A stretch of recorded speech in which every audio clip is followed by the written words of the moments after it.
Ada seorang kaya, hartanya banyak, dia naik kereta yang besar, megah dan mewah.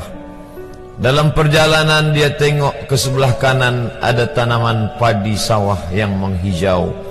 Di tengah sawah, suami sudah menunggu makanan siang tiba. Apa kata orang kaya dalam kereta? Oh, bahagianya petani. Di tengah perutnya lapar, istri dan anaknya datang. Makanan tiba pada waktunya. Air minum dapat menghilang dahaga. Lapar hilang, rindu pun sirna, karena istri dan anak ada di sekitar dia. Bahagianya menjadi petani, kata orang kaya dalam kereta.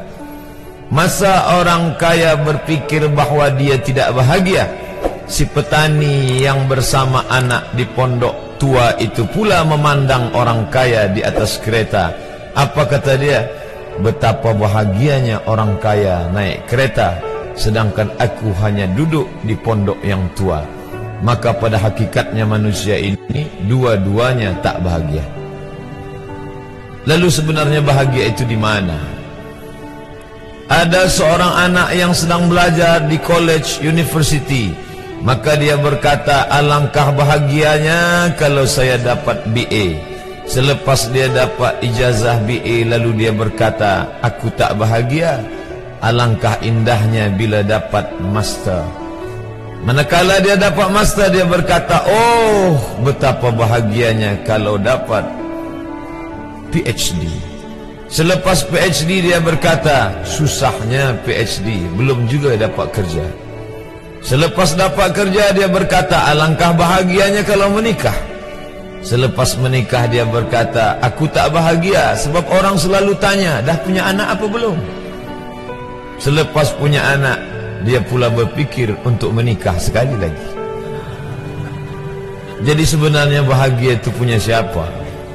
Oleh sebab itu bila kita baca kitab-kitab, maka makna sa'adah, kebahagiaan, orang yang bahagia sa'id, bahagia adalah insyirahus sadr, ketika hati terasa lapang apapun yang datang. Kalaulah pelajar yang mendapatkan BA itu hatinya lapang, tentu dia bahagia. Kalaulah petani yang berada di tempat rumah tua itu hatinya lapang, tentulah dia bahagia. Kalaulah orang kaya dengan kereta yang besar itu hatinya lapang, tentulah dia bahagia. Itulah mengapa Musa alaihi salam di tengah kesusahan hatinya akan melawan ayah angkat bernama Fir'aun, dia minta hati yang lapang. Kita semua baca doa itu, Rabbi syrahli, lapangkan dadaku. Itulah mengapa kakinya pecah berdarah, giginya patah, pelipisnya pecah meneteskan darah, tapi dia tersenyum bahagia kerana hatinya lapang. Allah sudah lapangkan hatinya. Apa kata Allah untuk dia? Alam nashrah laka sadrak.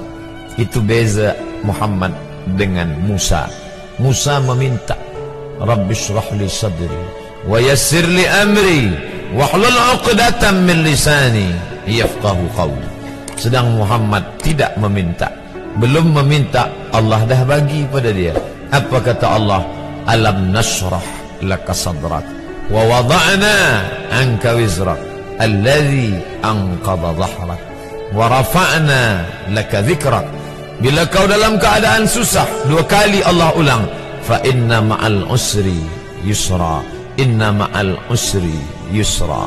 Hati lapang itulah yang membuat Haji Abdul Malik Karim Amrullah Buya Hamka tersenyum di dalam penjara. Penanya berjalan perlahan tapi pasti, maka keluarlah tafsir Al-Azhar.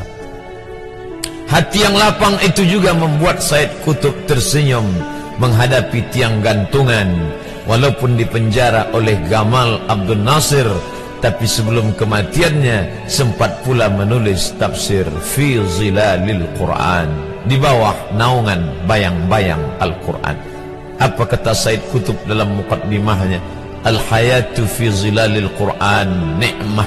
Hidup di bawah naungan bayang-bayang Al-Quran itu nikmat. La ya'rifuha illa man zaqaha. Tidak ada yang boleh mengetahuinya kecuali orang yang pernah merasakannya. Maka bahagia adalah ketika hati terasa lapang.